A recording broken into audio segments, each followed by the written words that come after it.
말씀의 제목은 본문 31절, 사도행전 28장 31절을 인용해서 하나님 나라와 주 예수 그리스도에 관한 것을 가르치되 그 많은 사람이 없었더라. 오늘 본문에도 그렇고 제목도 그렇고 하나님 나라와 주 예수 그리스도에 관한 것을 그랬습니다. 하나님의 나라. 이 하나님의 나라는 성경 전체 얘기인데요. 세 가지로 구분해 볼 수 있습니다. 계시된 하나님의 나라. 두 번째, 예수님이 이 땅에 가지고 오신 하나님의 나라. 세 번째, 장차 들어갈 하나님의 나라. 이렇게 나눠볼 수가 있습니다. 그러면 오늘 본문에도 그렇고 제목에도 그랬고 뭘 전파하며 가르쳤습니까? 하나님의 나라와 주 예수 그리스도에 관한 것을 그랬습니다. 하나님의 나라와 주 예수 그리스도는 동일시됩니다. 그의 아들의 나라라 그랬죠. 그게 하나님의 나라입니다. 그렇기 때문에 같은 것입니다. 또 천지 만물 창조도 하나님이 창조하셨다 그랬지만은 또 예수님이 창조하셨다 또 그렇게 나옵니다. 그러니까 결론적으로 말하면 창세기 1장에 하나님이 복수를 썼습니다. 우리 가라 그럽니다. 우리가.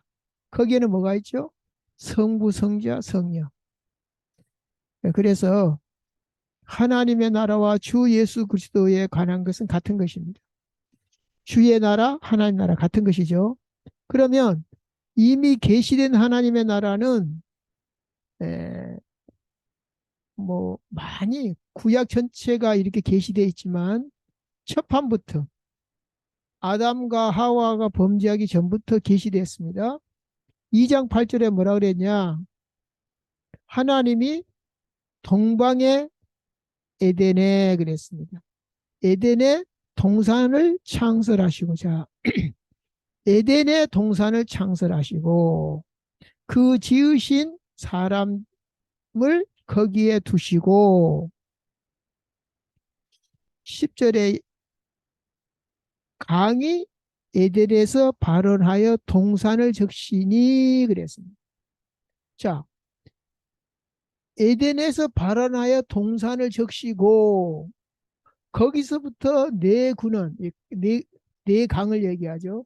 네 근원이 되었으니 그랬습니다. 그러니까 우리가 쉽게 에덴 동산, 에덴 동산 그런데 마치 이런 겁니다.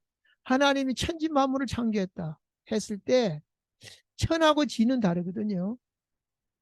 자, 이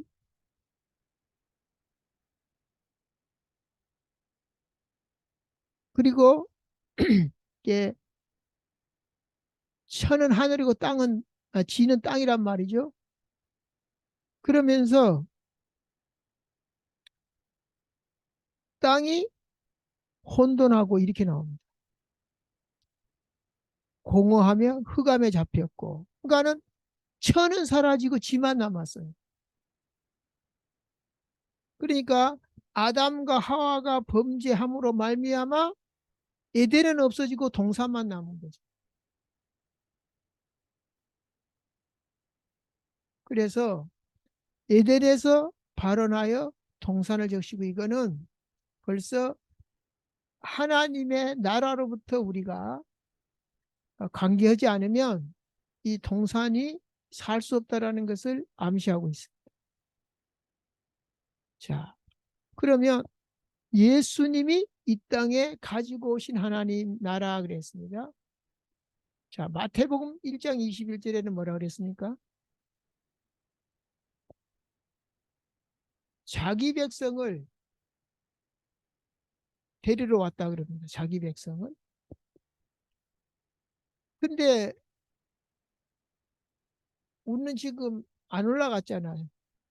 그러니까 하나님의 나라를 지금 가지고 왔다는 얘기죠. 그 누가복음 4장에 보면 18절에 주의 성령이 내게 임하였으니 이는 내게 기름을 부으시고 나를 보내사 포로된 자에게 자유를, 눈먼 자에게 다시 보게 함을 전파하며 눌린 자를 자유케 하고 주의 은혜의 해를 전파하려 하심이라.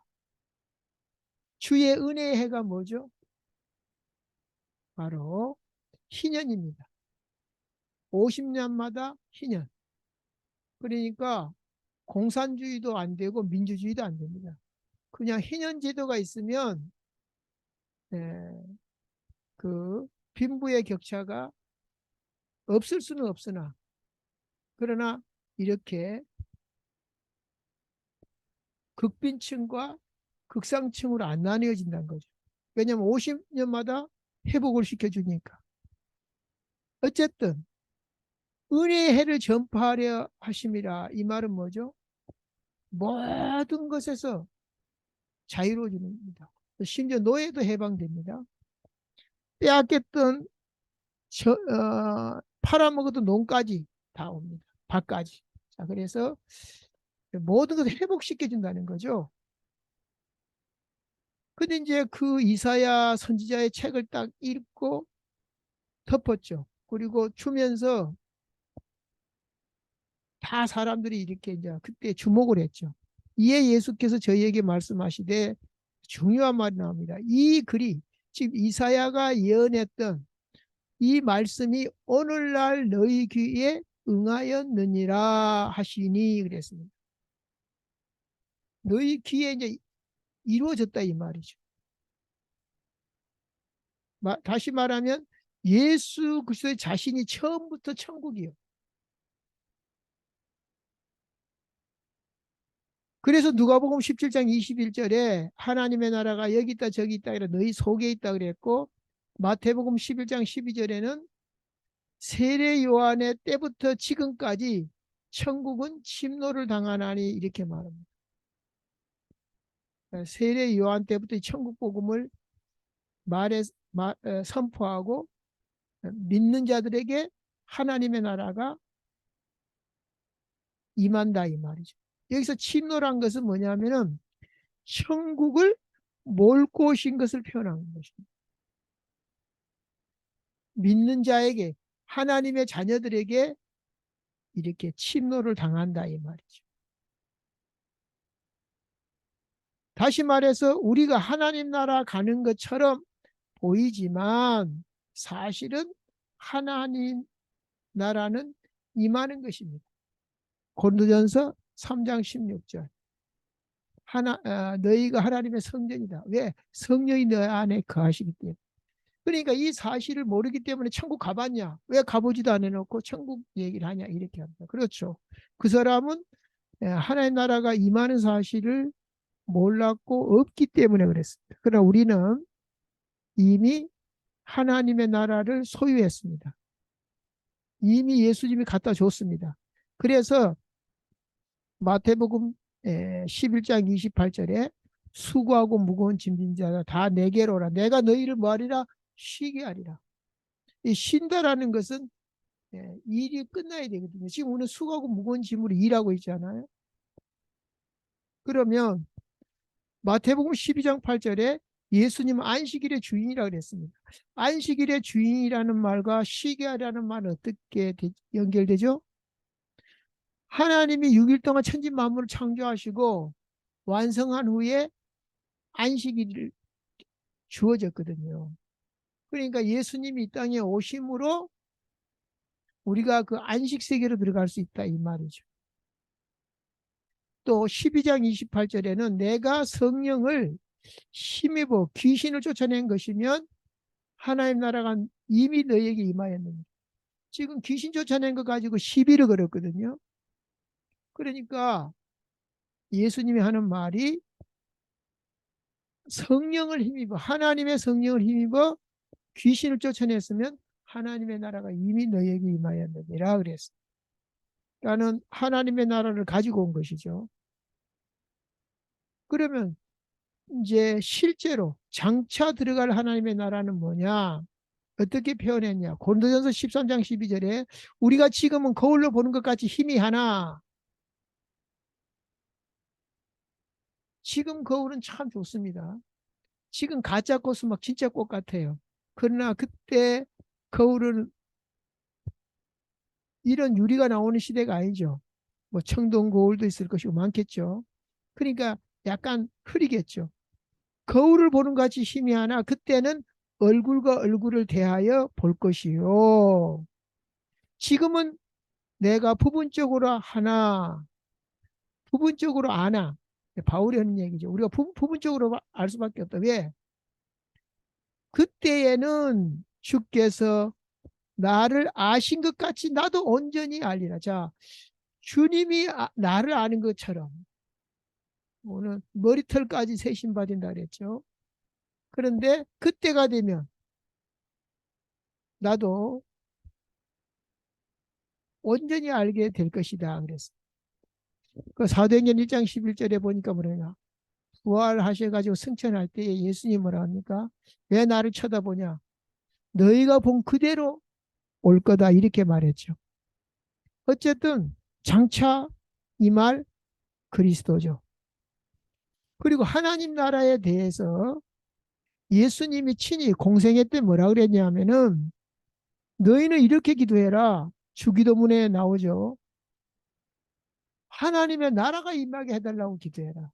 그 대부분 그렇게 잘 기도 안 하죠. 이것 주세요, 저것 주세요. 물론 뭐 구체적으로 기도가 나쁘지는 않습니다. 그러나 성령이 너에게 임하시면 너의 권능을 받은 것까지 내 증인이 되라 그 속에 다 들어있기 때문에 하나님 나라 속에 다 있기 때문에 그걸 대표적으로 말한 것입니다. 더 구체적으로 말해봐라. 하나님 나라가 임하옵시며 그랬습니다. 어떻게 하면 임하냐? 뜻이 하늘에서 임한 것 같이 땅에서도 이루어지게 하옵소서. 하늘에서는 이미 뜻을 가지고 천지 만물을 창조했거든요. 그것이 뭐죠? 그리스도 안에서 우리를 정결케 해서 하나님의 아들 되게 하는데 목적이 있습니다. 그러니까 전도를 모르면 성경을 100% 이해를 못하죠. 자, 본론에서 주 예수 그리스도에 관한 모든 것을 거침없이 가르치되 31절을 오늘 풀어봤습니다. 자, 주 예수 그리스도에 관한 모든 것을 거침없이 가르치되 아까 분명히 얘기했죠. 하나님의 나라와 주 예수 그리스도에 관한 그랬습니다. 동일하다 그랬죠. 하나님 나라와 주 예수 그리스도. 왜? 하나님 나라의 실체가 예수 그리스도이기 때문에 그랬어요. 그래서 그 예수님을 증거하는 초대교회와 제자들 그랬는데 예수 그리스도를 전하는 것은 하나님의 나라를 전하는 것입니다. 그래서 사도행전 17장 2절에 바울이 성경을 가지고 뭘 전했습니까? 그 뜻을 풀어 예수가 죽은 자 가운데서 다시 살아나야 할 것을 증언했다.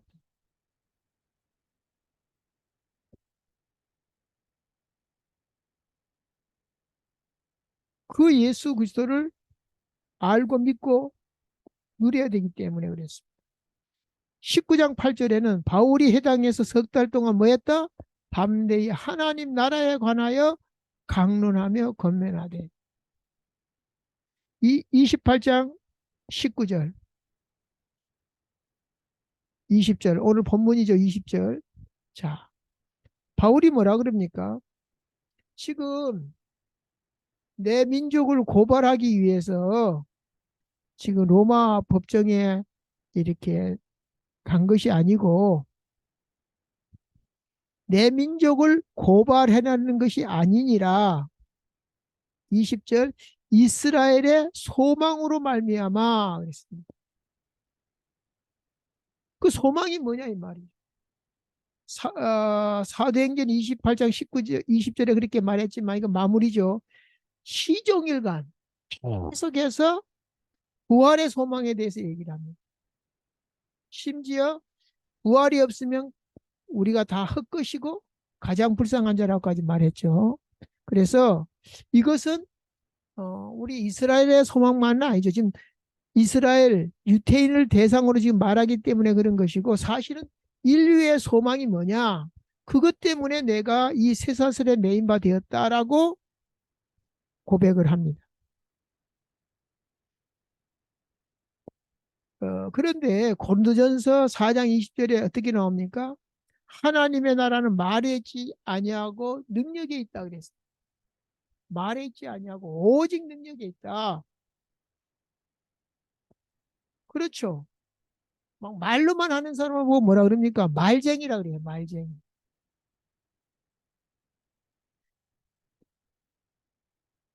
두고 보자. 사람 하나도 안 무섭다 그럽니다. 왜? 말이니까. 그런데 말에 있지 아니하고 오직 능력에 있음이라 그랬습니다. 창세기 1장을 계속 보세요. 1장 내내 뭐라고 얘기합니까? 처음부터 끝까지. 계속 나오는 말이 뭐죠? 하나님이 말씀하신. 하나님이 말씀하신. 그대로 되니라. 그대로 되니라. 그대로 되니라 그럽니다. 왜 그럴까요? 요한복음 1장 1절에 보면 하나님 말씀이 하나님이라 그랬어요. 그리고 히브리서 4장 11절에는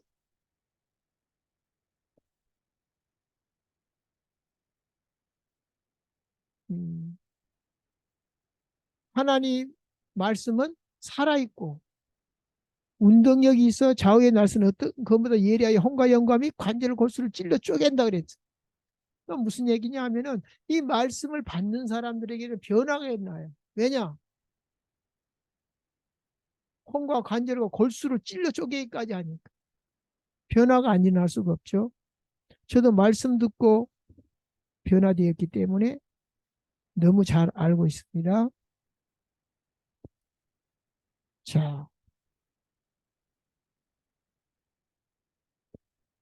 사도행전 4장 17절에 뭐라고 말합니까? 이 말씀에 대해서 말하는데 예수 그리스도의 이 말씀 이것이 민간에게 더 퍼지지 못하게 그들을 위협하여 이후에는 이 이름으로 아무에게도 말하지도 말고 가르치지도 말라 그럽니다. 도무지 그들을 불러 경고하여 도무지 예수 이름으로 말하지 말고 가르치지도 말라 이렇게 말합니다. 그때에 제자들이 뭐라고 말합니까? 예수님의 제자들이 19절에 너희 말 듣는 것이 하나님 말씀 듣는 것보다 옳은가? 스스로 판단해 봐라. 너희 말 듣는 게 옳으냐? 하나님 말 들은 게 옳으냐? 판단해 봐라. 우리가 보고 들은 것을 말하지 아니할 수 없다. 우리는 조그만한 일도 자랑거리가 있으면 입이 근질근질해갖고 말 안 할 수가 없죠. 근데 우리가 보고 들은 거, 그건 뭐 아무나 보고 들은 것 같으면 뭐, 아, 이거 나도 알아, 나도 알아. 아이, 그만해. 이렇게 됩니다. 근데 날 때부터 안진뱅이가 일어났대. 죽은 나사로가 살아났대. 무덤이 열렸대, 예수님 것을. 그리고 우리가 친히 그 안진뱅이 성전 민문 앞에 안진뱅이도 예수님만 일으킨 게 아니라 베드로도 일으켰대. 바울도 죽은 자 살렸대. 말하지 아니할 수가 없죠. 기자들은 뭐죠? 뉴스가 뭐죠? 새로운 것이죠, 새로운 거. 그것을 찾아 온 천지 다녀요. 영원한 빅뉴스. 부활이요? 그 이름으로 구원받는 것이. 그래서 우리가 보고 들은 것을 말하지 아니할 수 없다. 이것은 뭐죠? 이 그 하나님 나라 말에 있지 않고 능력에 있다 그랬잖아요. 그러니까 우리는 하나님의 나라를 그냥 구만리 장천에 있는 언젠가 가겠지. 그거는 하나님 나라가 아닙니다. 지금 역사하시는 하나님 나라, 보고 들은 것을 말하지 아니할 수. 하나님 나라가 임하니까 그래서 현실적이고 활동적이다 그랬습니다. 그래서 예수님도 천국에 대해서 겨자씨를 말했고 누룩을 말했습니다. 이건 뭐죠? 활동적인 겁니다. 지금 생명력을 가지고 역사하는 겁니다. 반면에 현실적만 있는 것이 아니라 미래적인 것도 있어요. 예. 그건 소망으로 가득 차 있는 거죠. 뭐죠? 사도행전 2장 31절에 다윗은 어떻게 말했어요? 미리 보는 고로 그랬어요. 메시아가 오셔서 썩지 아니할 몸으로 부활할 것을 미리 보는 거로 그랬습니다. 그러면 수천 년 전에 예수님 오시기 수천 년 전에 다윗이란 존재가 있었는데 100년도 아니고, 그래서 예수님이 실제로 말씀이 육신이 되어 왔고 자기 백성을 구원하러 왔습니다. 미리 보는 거로 우리 역시도 예수님의 재림과 하나님의 나라가 저기 번져나가는 것을 우리는 그런 비전을 가지고 환상을 보며 꿈을 꾸며 예언하며 그랬잖아요. 성령이 임하시면.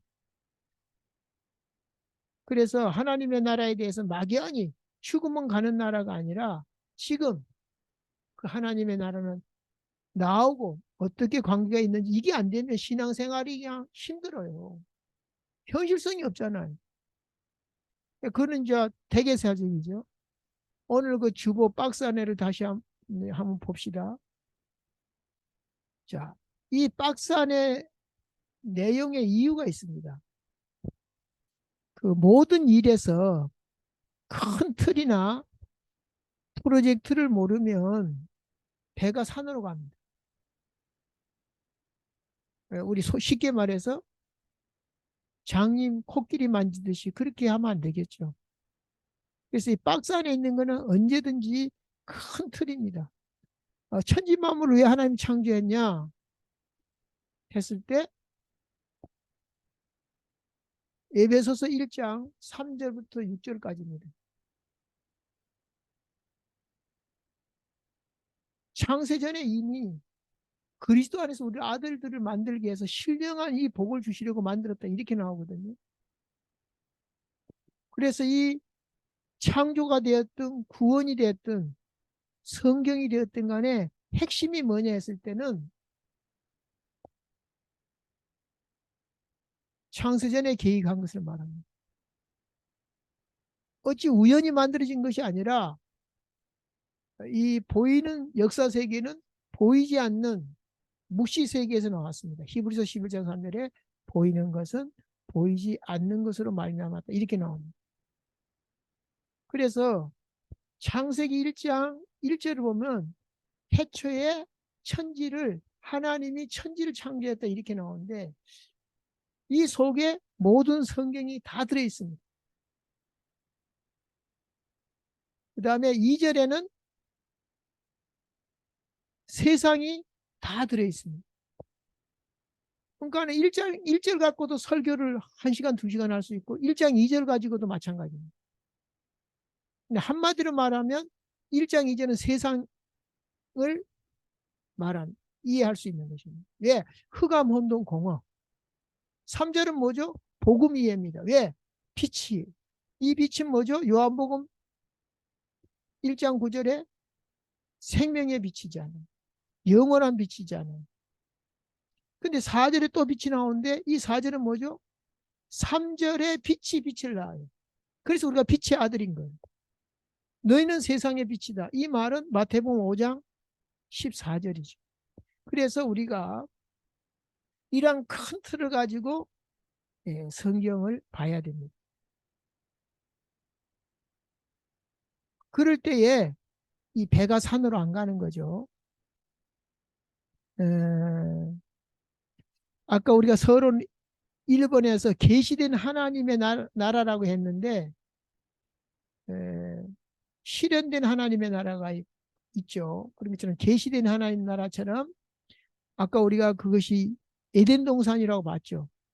에덴에서 발원하여 동산을 적시고 그랬습니다. 창세기 1장 1절에는 천지를 창조했다 그랬는데 1장 2절에는 천은 없어지고 지만 남았어요. 땅이 혼돈하고 천은 사라졌죠. 천지인데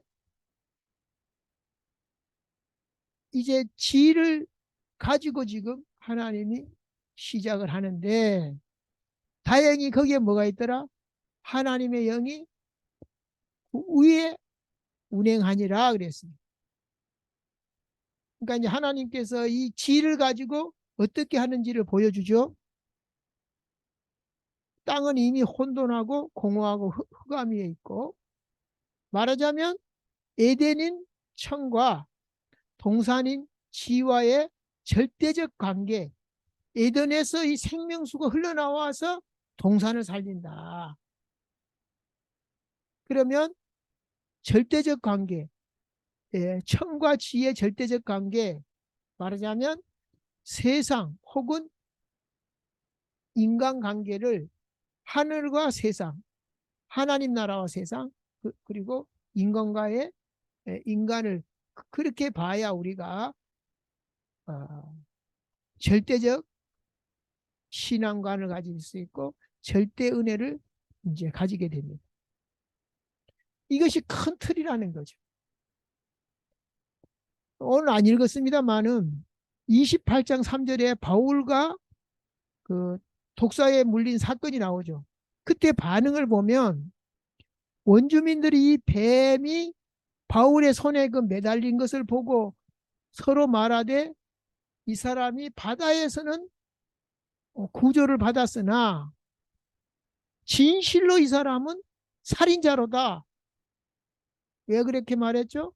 뱀에 물려서 죽게 될 것이기 때문에. 그러나 바울이 뱀의 뱀을 불에 떨어뜨렸죠. 조금도 상함이 없더라. 근데 그들이 볼 때에 이제 기다렸죠. 뭐 붙든지 갑자기 쓰러져 죽은 줄로 기다리고 있었는데 아무 이상이 없음을 보고 돌이켜 말하되 그를 신이라 하더라. 자, 아까까지는 이 사람이 진짜 살인자다 이렇게 얘기했는데 신이라 일이 바뀌었어요. 뭐 때문이죠? 복음 때문이 아니에요. 그냥 현상 가지고. 그래서 제가 그 큰 틀, 프로젝트를 말한 것은 뭐냐 하면은 우리는 이렇게 막 일희일비해요. 막 이랬다 저랬다 막 뭐 그냥 좀 잘 되면 뭐 하나님 있는 것 같고 안 되면 없는 것 같고 막 이런 식으로. 그래서 복음과 종교의 다른 점이 반대입니다. 지성이면 감천이다. 이거는 종교입니다. 복음이 아니에요. 우리 복음은 감천이면 지성이에요. 이 지성이면 감천이란 말이 뭐죠? 내가 지극히 정성을 들이면 하늘이 감동한다 이런 뜻이거든요. 나로부터 출발한 거예요. 그게 종교입니다. 복음은 뭐죠? 하나님부터 출발한 거예요. 그래서 실수하기 쉬운 예로 성화주의자들, 그 성화라는 게 나쁜 말이 아니 좋은 말이잖아요. 근데 주의해야 될 것은 뭐냐 하면은 자꾸 은혜보다는 내가 뭘 어떻게 함으로 간지에 그로 자꾸 실수할 수가 있어요. 구원이든 신앙생활이든 기준이 뭐냐? 하나님의 은혜입니다. 그래서 사도 바울은 고린도전서 15장 10절을 내가 엄청난 일을 했을지라도 나의 나 된 것은 뭐다? 하나님의 은혜로다. 그렇게 말했어요. 그래서 성경은 한마디로 뭐냐? 구원의 은혜를 말씀하시기 때문에 주님의 러브레터다. 이렇게 말할 수가 있습니다. 그래서 가장 진한 애정을 그거 막 그 잘못하면 그 성경을 잘못 보면 복음적으로 한번 막 예설 같은 그런 것들이 나와요. 근데 거기는 바로 그 솔로몬이 그 천한 그 여자 이름이 뭐죠? 아가서에 나오는 갑자기 생각이 안 나네. 어, 그 여자를 이제 사랑하게 되니까 다들 이해를 못하는 거죠. 마치 예수님이 그 경건한 바리새인들을 찾아가야 되는데 누구를 찾아갑니까? 뭐 장녀 또 뭐 가난한 자, 고통당한 자, 뭐 하여간 그런 그러면서 하시는 말씀이 뭐라 그래요? 예? 창기들의 친구다. 막 이렇게 얘기하니까 예수님이 하는 대답이 건강한 자에게는 의원이 쓸데없다. 너희들은 건강하다고 생각하니까 내가 필요 없다. 내가 필요 없으니까 내가 안 간 것이다. 병든 자에게라야 의사가 필요하듯이 저희들은 나를 환대하기 때문에 그러니까 거기 아가서에 보면 천한 여자 그러니까 그 예루살렘에 있는 여자들이 사람 환장하지 자기같이 잘난 여자들을 낳아도 왜 저런 것들을 솔로몬이 좋아하는가 막 이런 식으로 에, 그 사람들은 왕궁에 와 있는 게 다 이권 때문에 와 있거든요. 그러니까 자꾸 부탁하고 머리 아픈 소리만 해요. 그러니까 쉬지를 못하니까 어쨌든 주님의 성경은 뭐다? 구원의 은혜를 말하기 때문에 주님의 러브레터라고 말할 수가 있습니다. 그래서 우리가 행복해야 되는 이유가 거기에 있습니다. 나 같은 여자를 주님이 사랑했다.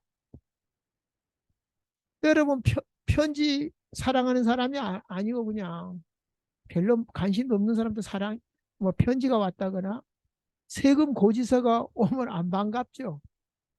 그 우리가 성경을 볼 때 어떻게 봐야 돼요? 그런 식으로 봐야 되겠죠. 세금 고지서처럼 보는 게 아니라 러브레터로. 사랑을 하면 예뻐진다 그러죠. 가요에도 행복해지는 거예요. 성경을 볼 때 우리는 행복해야 되거든요. 러브레터이기 때문에 그것도 별 볼 일 없는 사람이 나를 사랑한다가 아니죠. 우주 만물을 통치하시는 그분이 나를 사랑한다는 거죠. 그게 사실적이어야 되는 거죠. 이론적이 아니라 실제적으로. 하나님 나라도 마찬가지입니다. 구약에서는 하나님 나라를 뭘로 표현했어요? 왕국으로 표현했어요. 왕국은 실제로 존재하는 나라잖아요.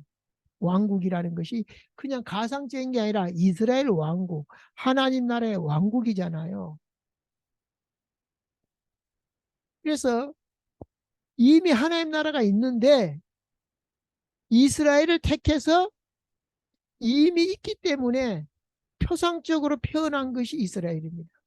까닭에 구약에서는 하나님 나라를 실제적으로 현실적으로 사실적으로 누림이 가능합니다. 그래서 누림의 특징이 뭐냐? 실제적이어야 된다는 거죠. 현장이 있어야 된다는 거죠. 그래서 하나님의 나라는 말에 있잖아요. 능력이 있기 때문에 꿈이 현실로 돼야 됩니다. 꿈이 꿈으로 끝나면 안 돼요. 예수님은 그 꿈을 이미 말씀하신 꿈을 현실로 가지고 왔잖아요. 자기 백성을 구하려고 십자가까지 지셨잖아요. 그래서 다윗은 미리 보는 거로 그랬습니다. 미래적이고 소망 가득하게 그는 하나님을 누렸습니다. 여호와는 나의 목자시니 이렇게. 근데 다만 마태복음 13장 11절에 보면 비유를 들었어요. 왜 비유를 들었다 그랬죠? 천국의 비밀을 아는 것이 너희에게 허락되었으나 그들에게는 아니 되었다. 그래서 너희는 눈으로 보고 귀로 들음으로 복이 있다. 그래서 성령을 주신 이유입니다. 우리 머리로 알게 된 것이 아니기 때문에 주는 그리스도시여 살아계신 하나님의 아들이십니다 할 때에 바요나 네가 어떻게 머리가 그렇게 비상하냐? 언제 그걸 공부했냐? 안 그랬거든요. 하늘에 계신 내 아버지께서. 그래서 우리가 예수를 믿는 것도 성령으로 인해서 믿어지는 것이지 내가 공부를 많이 해서 믿어지는 게 아니라는 거죠. 자, 이제 결론이 뭐죠? 그 많은 사람이 없었더라 그랬습니다. 하나님 나라를 누가 금합니까? 13장 8절에 보면 사도행전 박수 엘리마가 나옵니다. 그래서 이제 바울이 총독의 복음을 전하는데 자꾸 믿지 못하게 힘쓴다 그랬어요. 귀신하는 짓이죠. 이때 바울이 성령이 충만하여 그를 주목하고 이르되 주의 바른 길을 굽게 하기를 그치지 아니하겠느냐? 보라 이제 주의 손이 내 위에 있으니 내가 맹인이 되어 얼마 동안 해를 보지 못하리라 하니 즉시 어둠이 그를 덮어 인도할 사람을 두루 구하는지라. 이에 총독이 그렇게 된 것을 보고 믿으며 주의 가르침을 놀랍게 여기니라. 박수에 막았지만은 막을 수가 없는 거죠. 또 16장 25절에 바울과 실라가 기도하고 하나님을 찬송하며 어디서 했습니까? 빌립보 감옥에서 찬송했어요. 쉽게 말하면 예배드렸어요. 이에 갑자기 큰 지진이 나서 옥토가 움직이고 문이 다 열리며 모든 사람의 매인 것이 다 착고해서 풀려났습니다. 예, 복음을 전하도록 하나님 하신 거죠. 18장 10절에 주의 사자가 나타나서 내가 너와 함께 있음에 어떤 사람도 너를 대적하지 못할 것이다. 해롭게 할 자가 없을 것이니 이는 이 성중에 뭐가 많다? 내 백성이 많음이라 그랬습니다. 23장 11절에는 그날 밤에 주께서 바울 곁에 서서 이르시되 담대하라. 네가 예루살렘에서 나의 일을 증언한 것 같이 로마에서도 증언하여야 하리라 하시니라. 막을 자가 없죠. 그날 밤에 주께서 바울 곁에 서서 오늘 제목이자 본문에 하나님 나라를 전파하며 주 예수 그리스도께 관한 것을 거침없이 가르치되 그 많은 사람이 없었다라고 마쳤습니다. 자, 끝맺음이 이상하죠. 바울이 뭐 어떻게 살았다든지 어떻게 죽었다든지 없어요. 그냥 그러고 끝났어요. 왜 그랬을까요? 지금도 29장은 계속되고 있기 때문입니다. 조신 하나님 감사합니다. 오늘 또 우리에게 말씀 주신 것을 감사합니다. 이제 오늘 본문과 제목에 말씀한 것처럼 주님 때문에 우리가 담대하고 행복하고 하나님의 나라를 가지고 예수 그리스도의 증인으로 승리하도록 하나님의 나라까지 주셨으므로 온전히 누리고 증인되는 저희들 되게 하여 주시옵소서. 우리를 위해서 모든 것을 내어주신 그리스도 되신 예수님의 이름으로 축복하고 기도하옵나이다. 아멘.